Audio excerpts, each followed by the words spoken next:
I'm so glad to welcome Megan and Susan from Metro North. Thank you for saying yes to this and for sharing with your colleagues. Go ahead.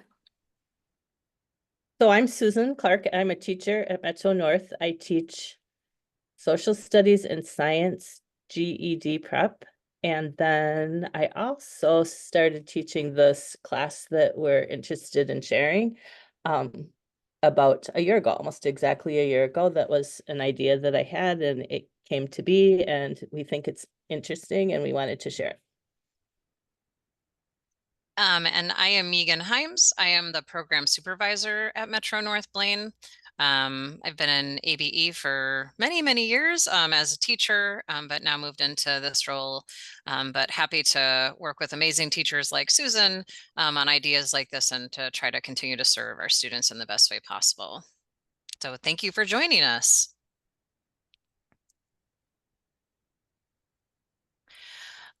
So I'll start with talking about how this class came to be.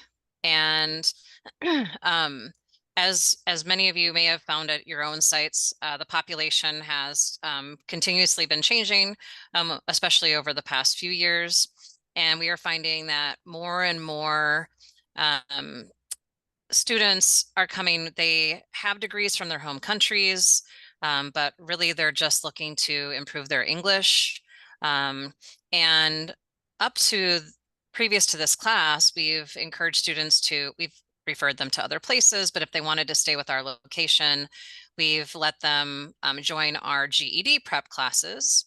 And because, you know, they'll still be getting reading and speaking, but it still doesn't quite serve all of their needs, especially in lieu of speaking and also delving deeper into subject matter for conversation. So Susan came to me because in her evening GED classes for science and social studies, about half of her class were students who really just wanted more practice with speaking and, you know, developing their English speaking skills, but also they had good comprehend or like, you know, vocabulary, but not always really deep comprehension of the vocabulary that they were using. So they could read really well, but weren't always fully understanding what was being said or what was being read.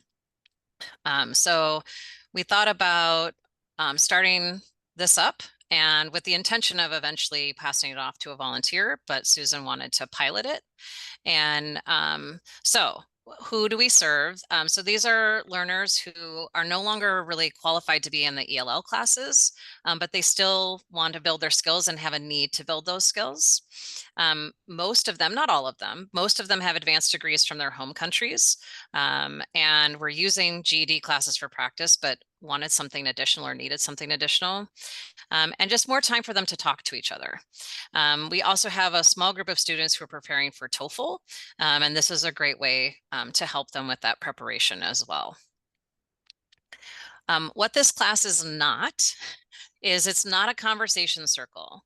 The focus of this class was really to make it academic. And as Susan will describe as she goes through how she runs this class, it was important that it wasn't just about social skills or a social skill builder. And it's not just to practice social situation English. It's really about reading academic English and then being able to hold dialogue around that academic English. So so there was a specific intention for the class, not just as a, like I said, not just a conversation circle. So from that, and by the way, these lovely pictures on the side from our last slide and from this one here are this group ended up having a picnic this summer. So they all, because this is an online class, but they all wanted to meet in person. And so these are all pictures of students who were in the class at the picnic that that was this summer. So, and then I will hand it over to Susan in just a moment. And the last piece that I want to mention here is fluency versus mastery. So when Susan and I met, and because, right, I said, well, if we're going to do this, I want it to not just be a conversation circle. I want it to hold academic weight. So we talked about, so fluency right, is, and many of you have maybe heard this in some of the other sessions you've been to, it's been mentioned quite a bit actually through Summer Institute, so it fits in well here. But fluency, right, is the speed and the flow in which someone is speaking. And a lot of these students have fluency. What they don't have is mastery. And so that's the whole purpose of making this an academic focus, is to help them with the understanding beyond just saying the words. And a quick example of that, some of you may be familiar with Robert Frost's poem, Stopping by Woods on a Snowy Evening. And if you are not, it's here on the screen. But there, you can just read these words and all of the words have meaning, but there's a deeper meaning there. And the purpose of this class is really to be able to take something, right, that has words that if you just read it at its surface, you can, oh, I know what that word is. I know how to say it. I know how to read it. But then to go deeper into that and actually talk about what is the meaning of this? How do I relate to this? How does this relate to the world around me? Those bigger picture items. So that was really our intention and our basis for forming this class. And now I will hand it off to Susan. All right. So when I was teaching science and social studies, sometimes someone would come in, another friend, teaching friend, wondering what teaching adults was like. And I would have my class say, what do you like most about being an adult learner? And inevitably, somebody would say, when we go into the breakout rooms and have time to talk about things. And I thought, that's nothing about really what we're doing. It's practicing, but it gave me this idea that from English language learners, sometimes on their second or third, or even one current student who's on his fourth, English being his fourth language, having the chance to practice it made me think, okay, I'm not completely serving them by all the social studies and science they're doing. I don't think that's hurting them, but I think it would be more interesting to create a scenario in which they could have academic conversations about topics outside of preparing for GED. So we started with, so there's the pilot and it's a work in progress and it's been going, we talked about it last summer. I think we started it in September, and it's pretty much the same group of people who started, with a few leaving and a few coming, but it's about usually between 10 and 15 people are in the group. So we have a list of topics that are generated sometimes by them now as we've been going longer, and initially by me. We vote on what they would be most interested in discussing. Then I do some research and in our Google Classroom provide them sources to prepare. So they have about a week to prepare. I have learned what takes, I mean, I've really had to think through what's in a reasonable amount of reading that they would do and do well. So I started with way too much, but now I'm down to about 4. One is usually some kind of shorter 5 to 10 minute video, maybe TED Talk, and then 3 shorter text articles, usually with a little bit of variation. And then their assignment is to go through the sources and come to the discussion with 2 to 3 open-ended questions that they could ask the group. And then when it's their question, they would lead that part of the discussion. And also to pick out a quotation from one of the sources that they thought was interesting or significant that they could point to and talk about. So the next slide is an example from April of what a topic that we had and what the Google Classroom looked like. So they voted to talk about fast fashion, and at least, well, I don't think anyone in our class, including me, knew exactly what fast fashion was. So in case you're falling into that camp, it is brands that are being produced at a very high volume and low cost to get consumers to constantly buy new and more because it's affordable. But what's happening is it's wasting a lot of textiles, it's creating a lot of pollution around the world, and there's often connections to human rights violations. So they picked that for the topic. there was a YouTube video, a 6-minute YouTube video that was made, The True Cost of Fast Fashion. I think it was made by an organization in Ireland for social justice of Irish youth. It was just an interesting source. And then 4 other articles, 3 articles in one list. So they would open each of those and prepare, come to class with their discussions.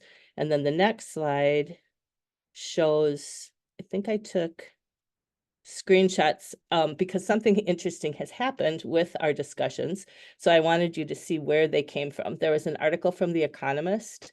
There was the top left. One of them was from the Center for Biological Diversity, CNN. One was a Gallup poll list.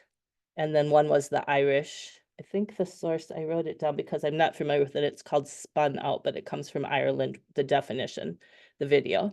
And a couple of the people in the class have recently commented, and I never thought about this, but they look at the qualifications of the author, and they have made comments, more than one of them. Look, we are reading things that were written by people who have a PhD, or this person is really qualified to write about this. And when I taught high school students, I think I had to coax them into looking at the source. So it's just been an interesting twist with adults that they find the qualifications of the author interesting, but also important. So that they would have prepared for this fast fashion discussion and then come to class. So then the next slide shows, oh, and so then as the class has been going, I am very open to their ideas for topics. And so I'll get little emails that suggest topics. So very recently I got this one when the Northern Lights were in the news, not this week, but earlier in the summer.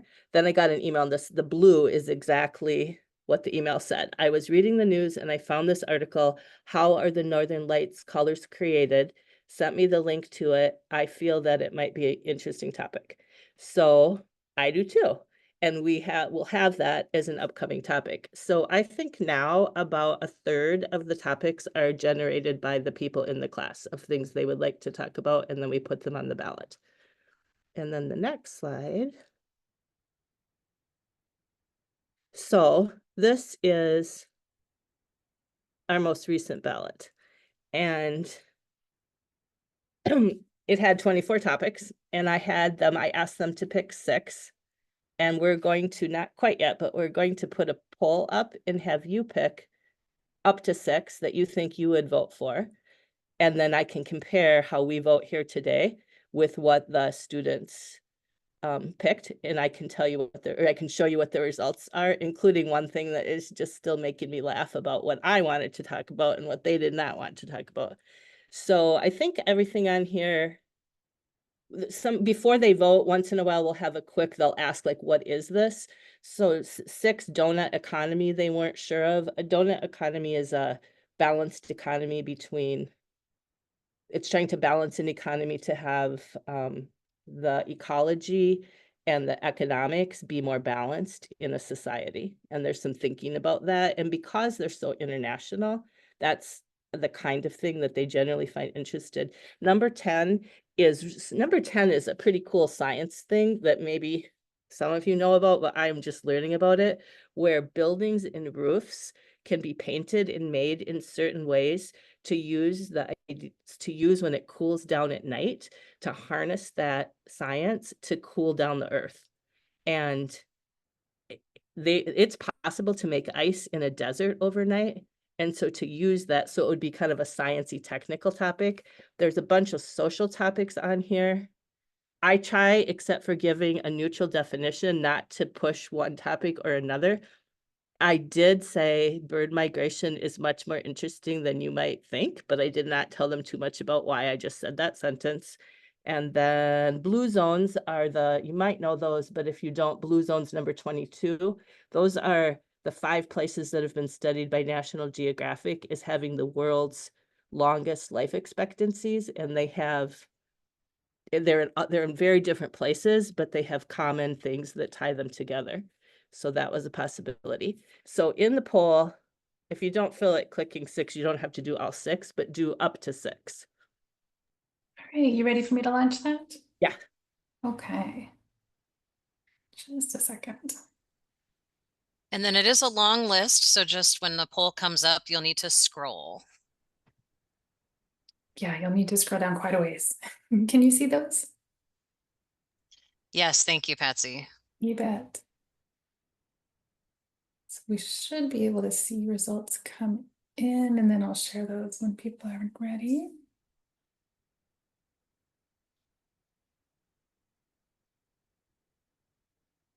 Don't forget to scroll down. There's good stuff at the end.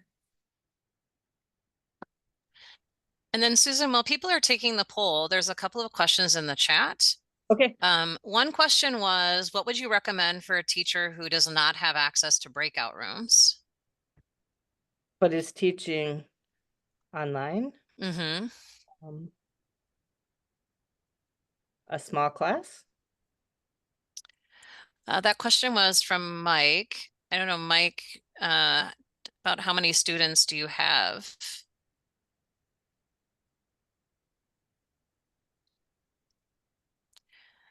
And then another question was, so the level of students that you teach, how many students you have in class, and how often your class meets? Oh, all of that, those are really good questions, and I think they're all coming up on a They slide are, about the yes. So about not having access to breakout rooms, if a discussion goes over 6 people, it's too many for everyone, for me to have a chance to talk. But so if I have 8, I try to divide them into 2 groups of 4 or 3 groups of 4 or 2 5s. That seems to work best. I don't know what would happen if 8 or 10 or 12 people tried at once to talk about something for the amount of time we do it, which is only an hour. I know what would happen. A couple, just like happens in every group of people, a few would do all the talking. And it would be really hard for me to steer it to everyone having a turn.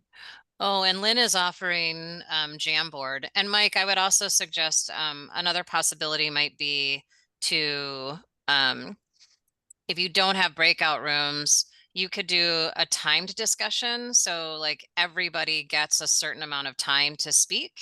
And then after everyone has at least one chance to speak, then you could, divide up like who's going to offer responses. But that might be another way without having the breakout room option so that everybody gets a chance and then some sort of structured way Yeah. to have responses. And especially since I'm trying to have them take over and lead the discussion, if they're timed, like now it's time for your question and you get this many minutes to be in charge of. All right, yeah, you're All at about right. 85% participation, so I'm gonna go ahead and end the Perfect. poll Yes. and I'll share those results. So I'll scroll Ooh. down so you can, or you should be able to scroll on your own, I think, right? Oh yeah, I can scroll. Okay, great. These are really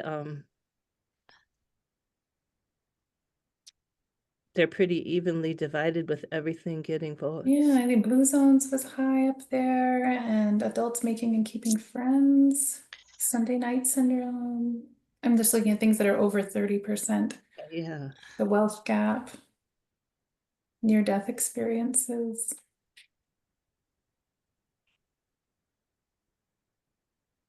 Yeah, I think the blue zones for 36%, and then the other clear one was adults making and keeping friends. Yeah, For the what does it top mean to two. have a good life was also pretty high. Yeah. Yeah, this is a nice spread between all of these. Yeah, that's There, there, interesting. there weren't any that had 0, so. Yeah, doesn't make me feel like any of the topics were big duds. And that does tend to happen with my class too, where they have different interests. Some are definitely interested in the environment, some economics, and some are very interested in culture and social topics. So we get a pretty even split too, but I can show you what they did with this ballot, which Okay, should I All go right, ahead you and ready stop for the next sharing? slide? Oh, yeah. All Okay. right, I'll stop sharing that then, yes? Yeah, Okay. there you go. so the yellow highlighted are the 6 that had the highest. So blue zones was similar, and scams No, not a single person I was teaching voted for it. It was the only one that got 0 votes. And I really wanted to talk about it because I feel like I'm always on the verge of being scammed. And my dad in his 80s has had some recent just crazy where he's been scammed, but they were not interested. So that is not on our list. But we're working our way through now. Breakfast is our topic for next week. So that's the one that we're currently reading about. We did Blue Zones, we did adults making friends, and we did dress codes. And dress codes, I thought might be not great. And it's one of the best discussions they've had. We did dress codes we had one article about kids and dress codes in schools, but then we had workplace dress codes and adult dress codes and as part of our sources. Okay, I think next slide. So this is just a side twist to what sometimes happens. So I've learned so much about adults thinking and reading and talking about topics that I sometimes forget that the purpose is to build their English skills. And sometimes what happens takes these, because students are leading the discussion, goes down a rabbit hole that I never expected. And it's usually really good. And then sometimes it has these good side effects. So this is one thing that happened. This summer, early in the summer, we had the topic of the difference between street art and graffiti. And one is it art and one is it graffiti. So partway through the discussion, a student whose home country is China talked about how there's no street art in China. She said in her city, no one would even dare. And then it just wouldn't happen. And then others started talking about what it might look like in their country. So then I said, could they pull up a picture of what street art looked like in their country and do screen sharing, which in a virtual class is just a very good skill to have. And then if we go to the next slide, we can see some of it. So these were 4 pictures that they pulled up in class of what it might look like. So we had discussed Banksy, and only one person in the class knew ahead of time who Banksy was. So ironically, Banksy has been in the news. I thought that was just recently, which my next slide will be about. But so a student pulled up the top left picture from the West Bank in Bethlehem of a Banksy piece of art in the country. She's from Jordan, but she was the one who knew all about Banksy and political statements in the art. And then top right, any guesses about what part of the world that is that you could put in if you have a guess as to where that is, even if you could narrow it down to region? It's not a country that we have overwhelming amount of students from. I don't think any of us do, but you might recognize the region or the language. Carly says Central America, Krista, West Africa, Jacqueline, Argentina, Krista says Togo, Mike said Brazil. Oh, those are good. Constance says Haiti. Super logical guesses because the bright color would make me go right to also, and then the French would be, Haiti would be a good guess. It's in Burkina Faso. So West Africa was right on. Yeah, And so Krista, yeah. Then someone said Togo for the top right, and Togo is bottom right.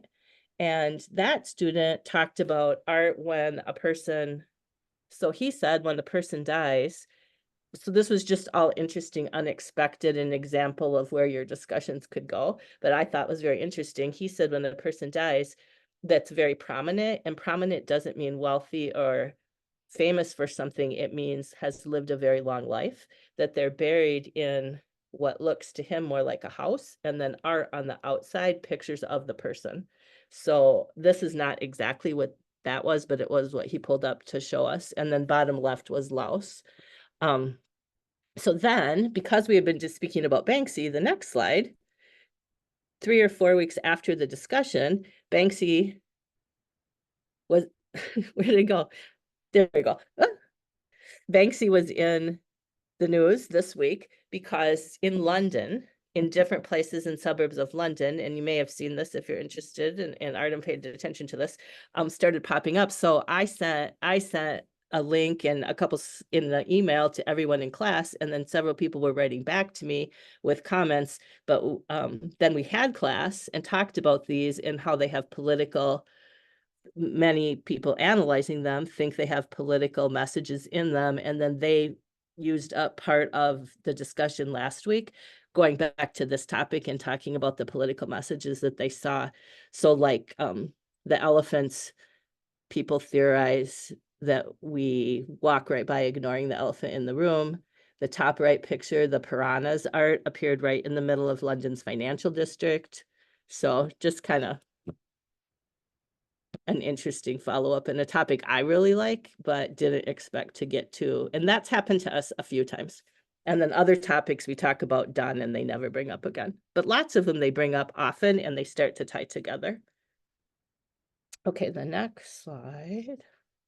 So how it works for us, and I think anyone who wanted to try some version of this could make it work for them, and you would have to figure out what you liked and didn't like and could do. But we meet once a week just for 1 hour in the evening, and I teach in the evenings. So the base of people I started with, I teach on other nights.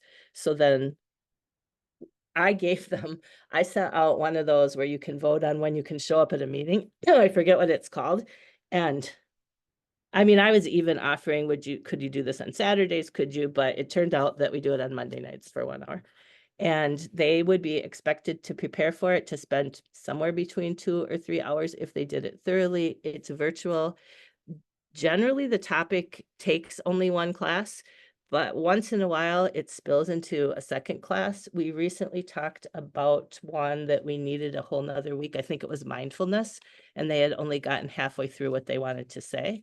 The range of people in the class is from 19, a couple on that young end, and then the person in the picture is our oldest student, and he's 74 years old, and then you can see their first languages listed on the bottom. And so sometimes I have to step back and think, if I was having discussions about blue zones in Arabic with people, just like how amazing it really is what they're talking about and the depth at which they're discussing it in a language that's not their first language, and with others, it's just really, I'm impressed every time.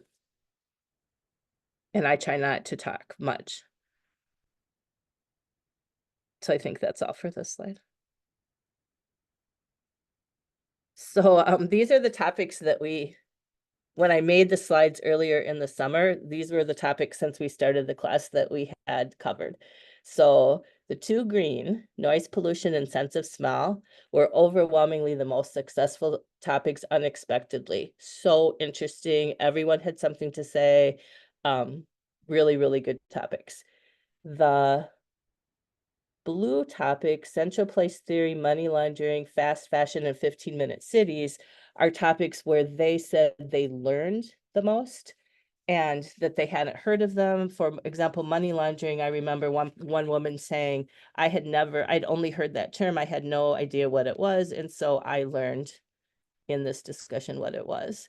And then, so that's not because then I think, oh yeah, same with me. I knew only a little, but then I remember, oh yeah, but we're working on your English, but then you get all these other benefits because we're not just practicing social topics, we're practicing reading more academic sources, and that's the whole idea, I guess. The yellow topics all were ideas that students gave me. So those were some discussions where it was their idea and they sent it in, and then we voted on it and they wanted it, and then it was a good discussion. And the gray one is the only one that I would consider a big failure, a dud of a topic, which I thought was going to be so interesting because, but I think it's a very American thing because we have so many different cultures and so many different names, and there's so much written here, but they just didn't think it was interesting and didn't have much to say. And then later I thought, some of their first languages, there's a limit of names and it just is not good. But the rest, all successful. Okay. Next. So some things that have happened that I wasn't surprised or prepared for, some are good and some not good. There's definitely an uneven preparation. I would say a third of the people read every source, they take notes, they do what they're supposed to do. There's another third who just skim it over and show up. And because they're not preparing for a test at the end, or there's not really, I don't know how to fix that problem right now. Their reading and writing skills outpace their speaking skills.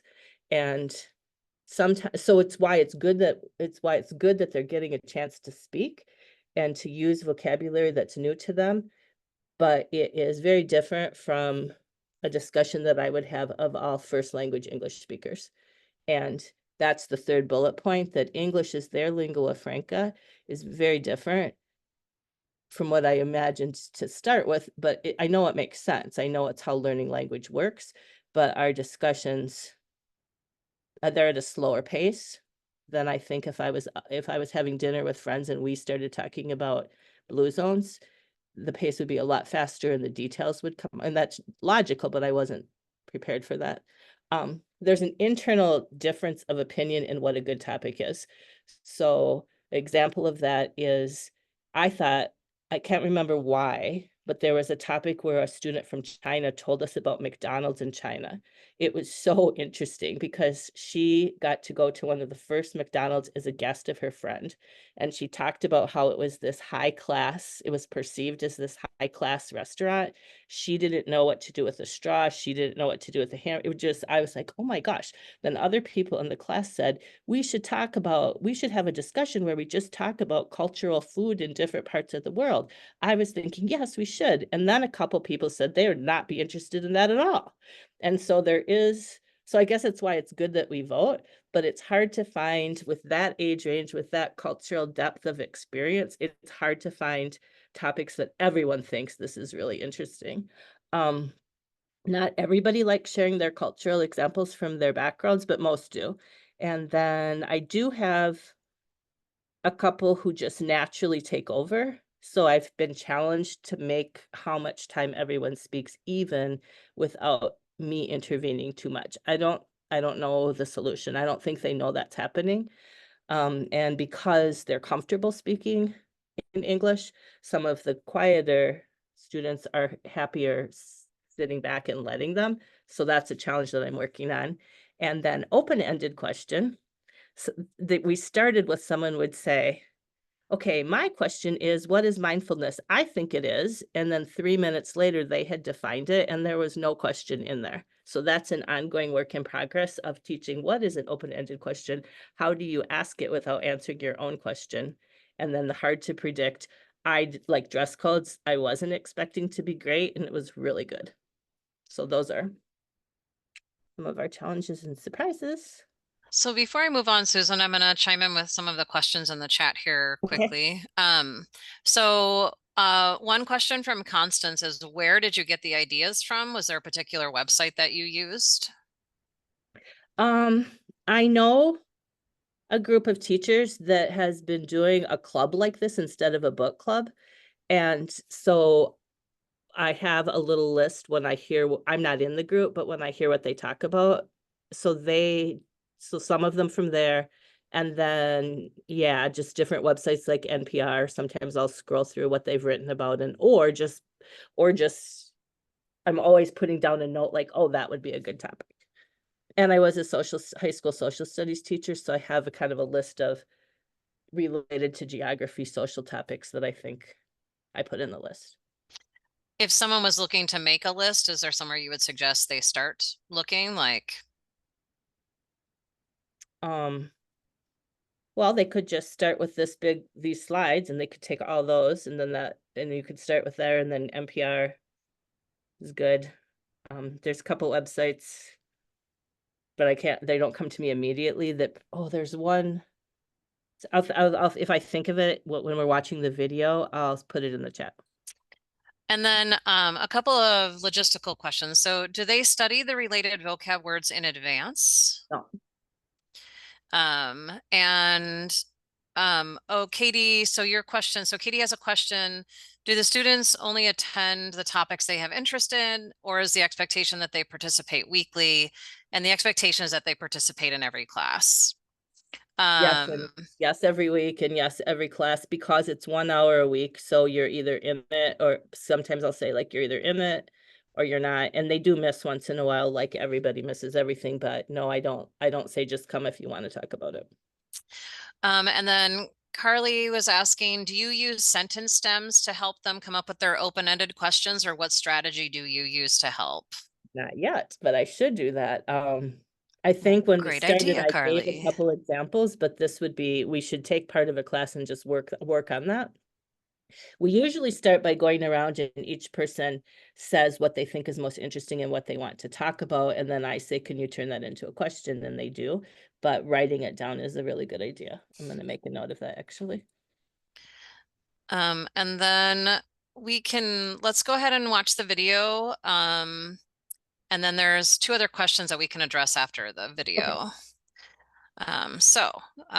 Next up here, let me. So yes, thank you to Christy Thorson at Anoka Hennepin. She is our media specialist and or communication specialist for our district. And she was so kind to come over and help us put together a video.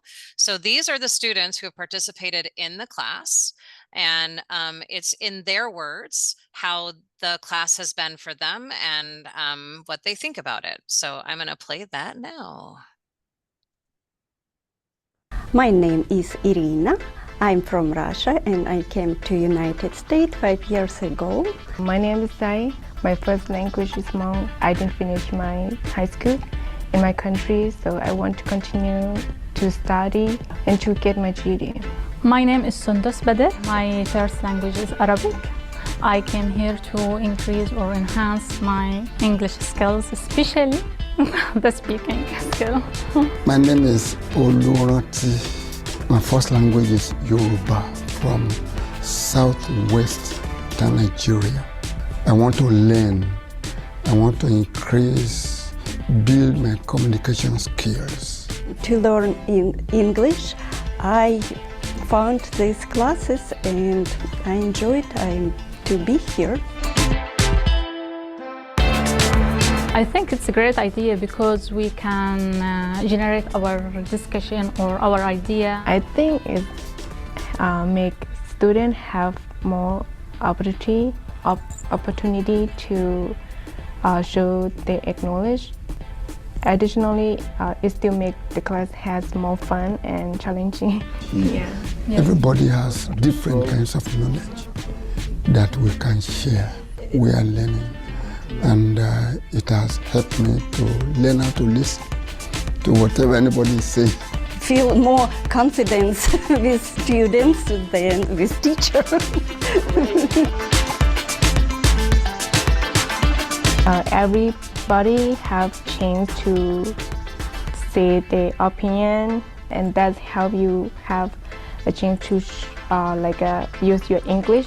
It's so amazing because there is a lot of things I learned from these students. As we know, there is a lot of different background, different linguistic background also. So we start adapt or understand their thinking. It's very interesting to listen each other, and when we talk and speak with each other, we learn from each other.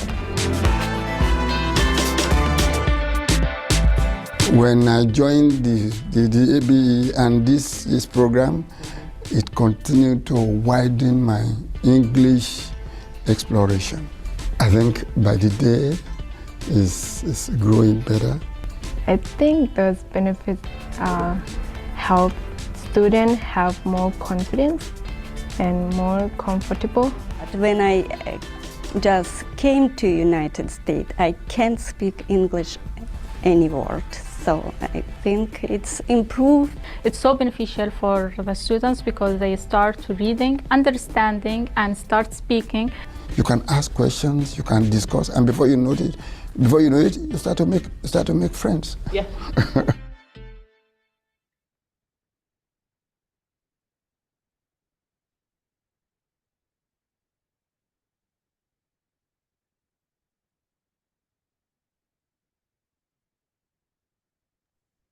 We have to All go, we have to right. get off the slide where I spelled hennepin wrong. I'm so horrified. We have It's to, okay. oh no, I just thought we better add her and then It's all gone. Um, okay. So a couple of questions for all of you. So, and then we'll also address the questions that are in the chat right now. And here, I'll come back on video. So one thing, just a quick reflection before we end here, is how do you think you could adapt this class or idea for your own class or program? I mean, some of you have already been chatting about that. What did you find surprising and what questions do you have? So Susan, one of the questions that wasn't addressed yet was how do you group your students? it's not, so if we had over 10 people at a time, it would be unusual. So usually in two groups of 5, 4 or 5. And then because of that, and because I know them pretty well, I just try to always kind of mix it up. The only time I'll just tell the group maker to make the size, and then I look at it quick to make sure that I don't have the two most dominant speakers in the same group. So random. And let's see. People are just, they love the video and they love the idea. Yes, Bonnie says, I liked the last sentence about becoming friends. That was where the idea of so when we made the video, it was April, I think, and then they said, oh, we want to have a picnic. So we had this picnic in June. They could bring their family. My parents came, my sister came, husband. It was really good. And Katie is wondering, yes, they are adults, but do you set speaking, listening, and group rules to keep things fair and respectful? I think because I think I saw come by in the chat if I taught these people these adults in other classes, and I would say probably 2/3 to 3/4 are in the Tuesday, Thursday class. And because I know them pretty well, or they come from our other evening programs, I haven't had to set any rules. And because I think they're sort of proud to be in a class we label advanced. So I mean, I might, but I just haven't needed to. And how might you do this with only one student? Maybe other programs that had only one student could form a joint discussion class.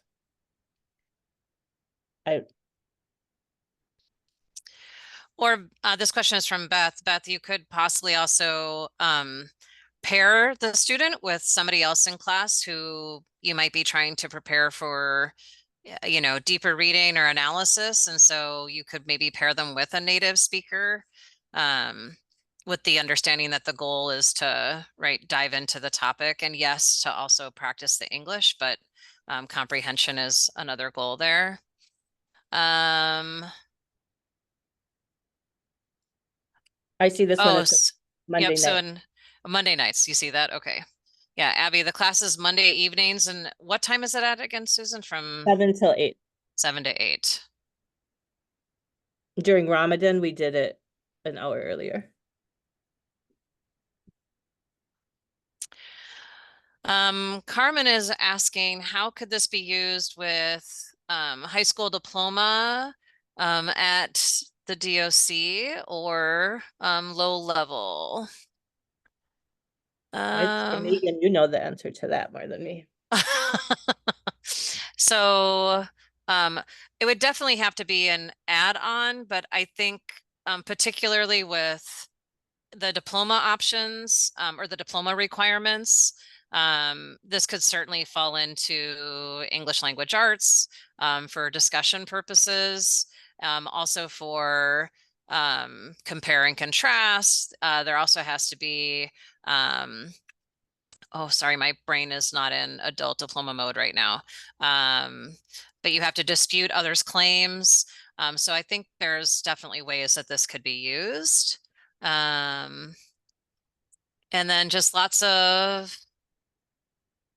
And yes, John says ground rules matter the most. Absolutely. And there are really good,